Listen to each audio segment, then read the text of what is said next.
Hey friends, welcome to the Goddess Money Healing Circle podcast. My name is Essence Turner, and I am your host, as well as a sacred money archetypes coach and a radical forgiveness coach.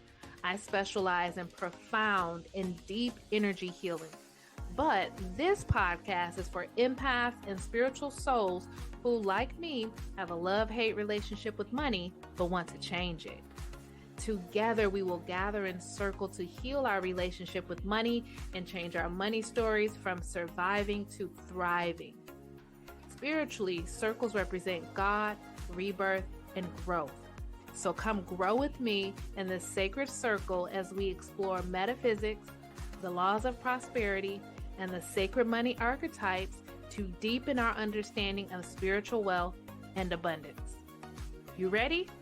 Let's dive in. Hi, everybody. Welcome to episode and circle 5.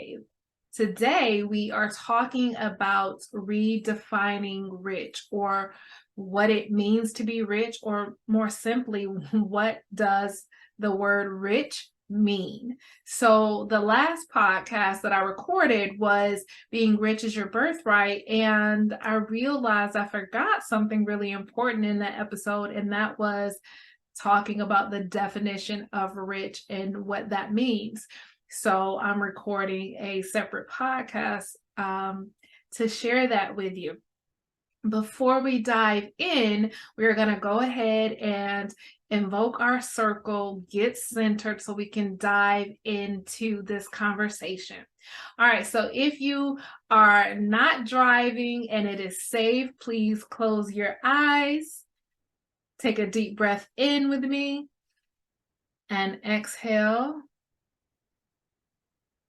Breathing in again and exhale. One last breath in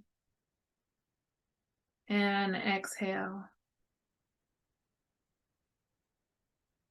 Now bring your attention to the middle of your forehead, your third eye. And I want you to just use your imagination to see us out in nature. And this can be just me and you, or everyone who's listening to the podcast. So make this goddess gathering as big as you'd like. And imagine seeing us all in circle, holding hands, and just feeling the energy all around you, this love and support. We call in Mother, Father, God, and all the goddesses who've come before us. And we ask that your loving energy and wisdom encircle our circle. Help us to open our hearts, our minds, and ears to receive the blessings that are in store for us today. We thank you for the gifts of insight that we'll walk away with today, and for the seeds that will be planted and will blossom in their own divine time. Bless us all. Hold us all in your light and in your love. We thank you, and so it is. Taking one more breath in and exhale. And before you open your eyes, I want to ask you a question. When you think of being rich or other people being rich, what comes to mind? What kind of images come to mind when you think about being rich, rich people, what it means to be rich?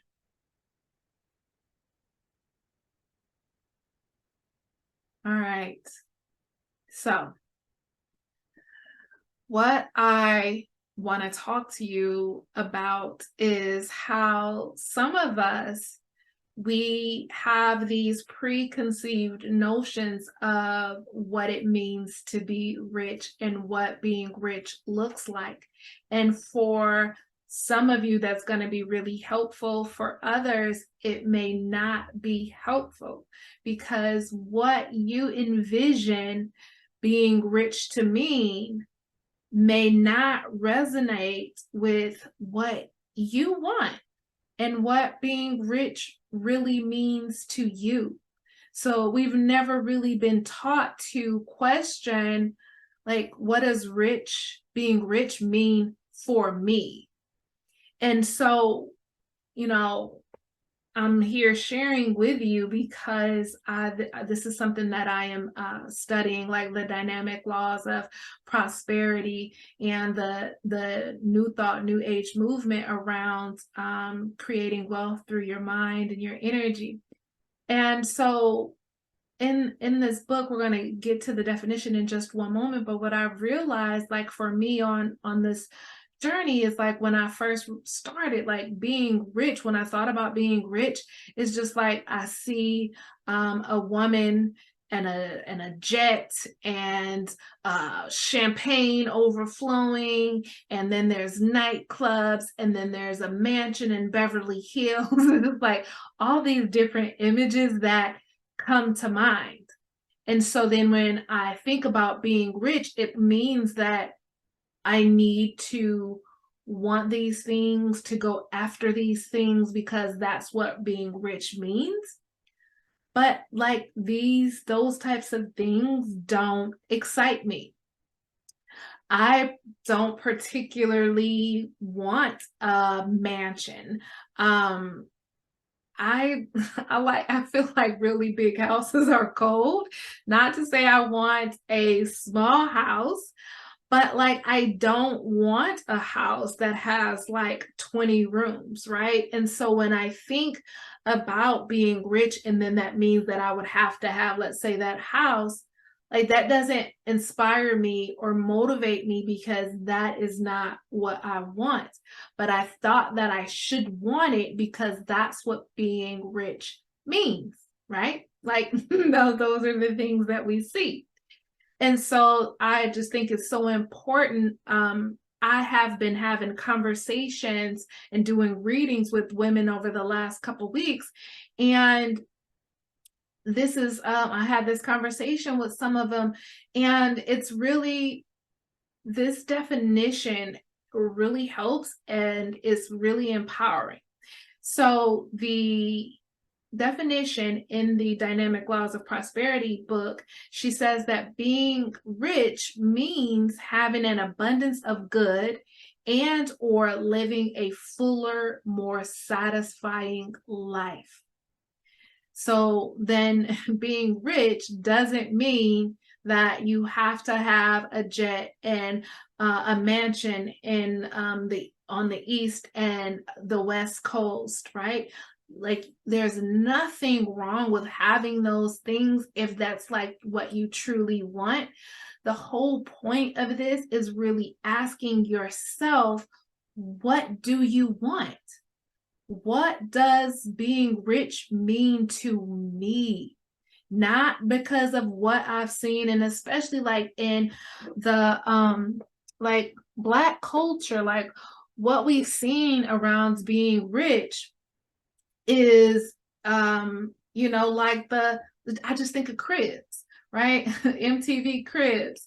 And you see all the different sports cars in the yard, and the big house. And that's just kind of like, we think it's like this flashy lifestyle to live, when for many of us, and like the people that resonate and are drawn to me, that's not motivating for us. All the cars and the many houses, that's just not something that motivates and inspires us. So then if you think that's what being rich means, you're going to unconsciously like sabotage yourself, because that's not really what you want. So we have to get clear with what we want and what being rich means to us. So like, what does having plenty, having abundance, having a fuller, satisfying life look like to you? What is the number behind that? Like that could be a monthly amount, it can be a yearly amount, but like really asking yourself these questions instead of just going with what the culture has fed you to believe that being rich is, or being what being rich means. One of my friends, she shared this story with me that I thought was just so awesome.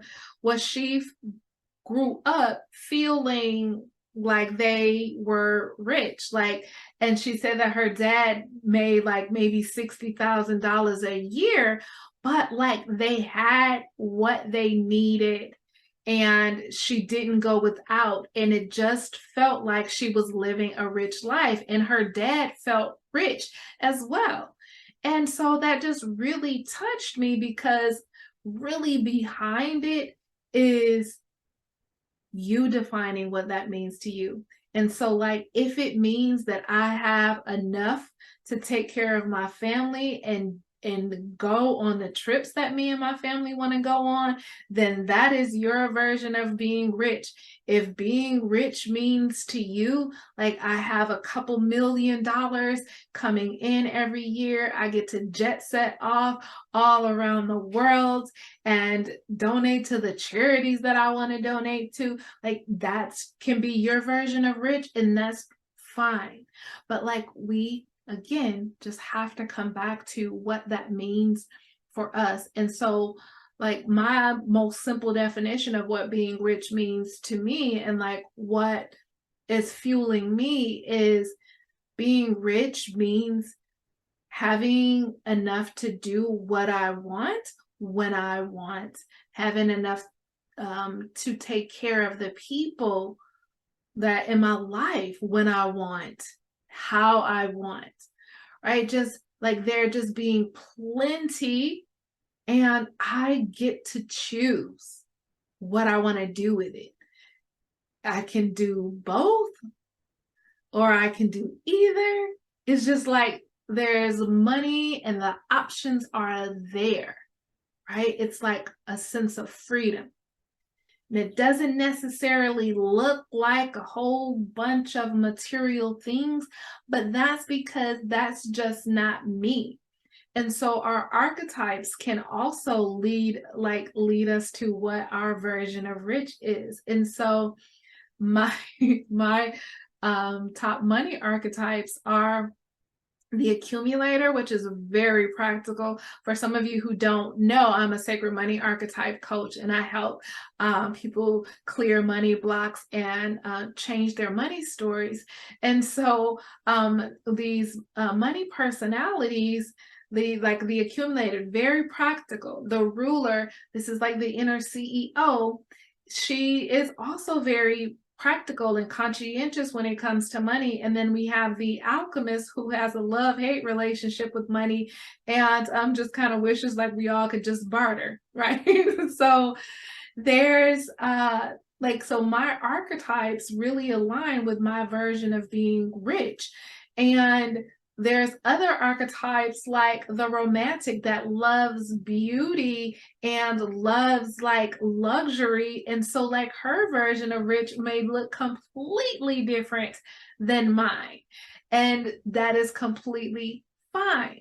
But it's just, again, and I'm going to say this a million times because I think we need to really hear this and like be willing to sit down and write this out. Like, what does being rich mean to me? What does it look like for me? Because when you have this image of what it looks like, what you think it should look like, and it doesn't match your heart space of what you truly desire, you're not going to have the like heartfelt energy to go after it. So then you might find yourself going after it from some very negative emotions, which then put you into hustle or overwhelm or striving, because it's like you're trying to get to a place where you're not meant to go. And it's not because you can't have these things. It's just because you just haven't sat down to really think, like, do I want these things? What is it that I want? And even why do I want these things? Right? Because sometimes that why behind you wanting these things can really help to fuel you. So let's say like you are someone that wants a private jet. The why behind it could be something that's like hell, like put you in the space of like, hell yeah, I do want this jet because I want to be able to pick up and go and do what I want when I want. I have friends and family all across the globe, and I want to just be able to pick up and go, and I want to do retreats all, like right when you think about your why behind certain things, it can really fuel you. Or like for me, if I'm like, yeah, I want a private jet, and then it's like, why? Because I hate flying commercial. I think like it cracked me up, but it's more just like a spoiled tantrum versus the like really wanting it.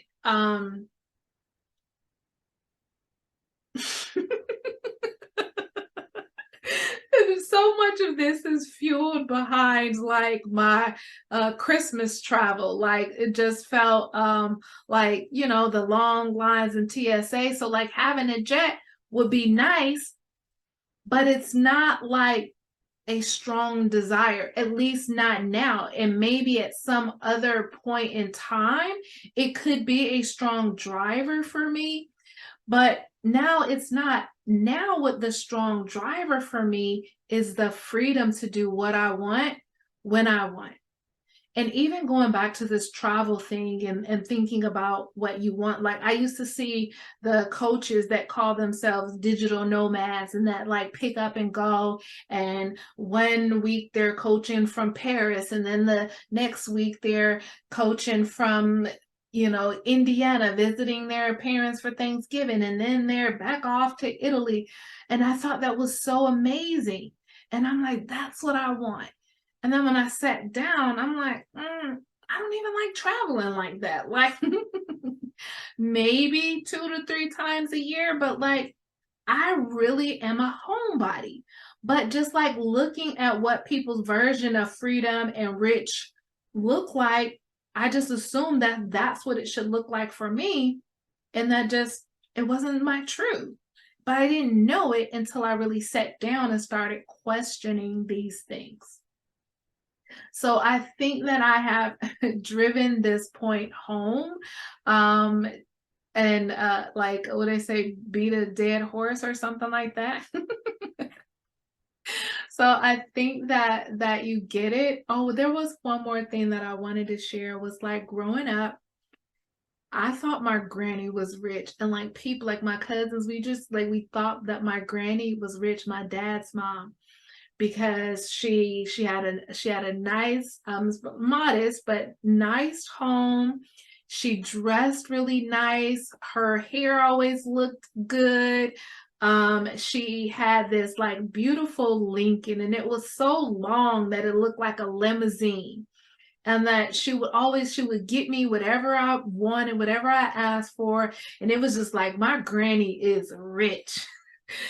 But like really as an adult looking back, it was that her and my grandfather, they had the money to do what they wanted to do when they wanted to do it, and to take care of the people that they wanted to take care of in the way that they wanted to take care of them.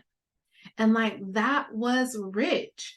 And you could feel like that they felt abundant. And so that's the last story that I want to share with you. But it just makes me smile to really think about that, and like how luxurious I felt getting in that Lincoln and and driving with them. So there is nothing wrong with a luxurious, extravagant lifestyle. For some of you, that is going to feel really beautiful and authentic. And I want that for you. For some of you, it is going to feel inauthentic. I just want you to find your authentic richness. What does that look like? What does that feel like? What does that lifestyle look like? Write that all out and then give yourself permission to have that. Maybe even go back and listen to that last podcast about it being your birthright. Whatever it is you write out on that paper, it is your birthright to have it. You are worthy of it. You are deserving of it. Claim it. Go after it and follow the inspired action. Like, you will be led. All right.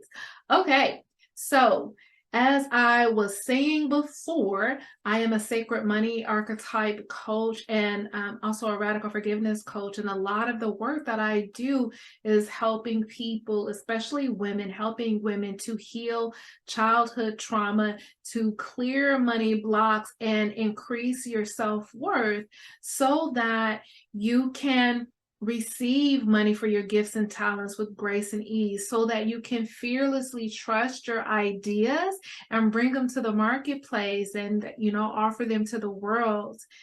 And so we do this work also so that you can claim your birthright, claim the money that is here for you, so you can live the life and the lifestyle that you're meant to live, that feels good, that feels authentic to you.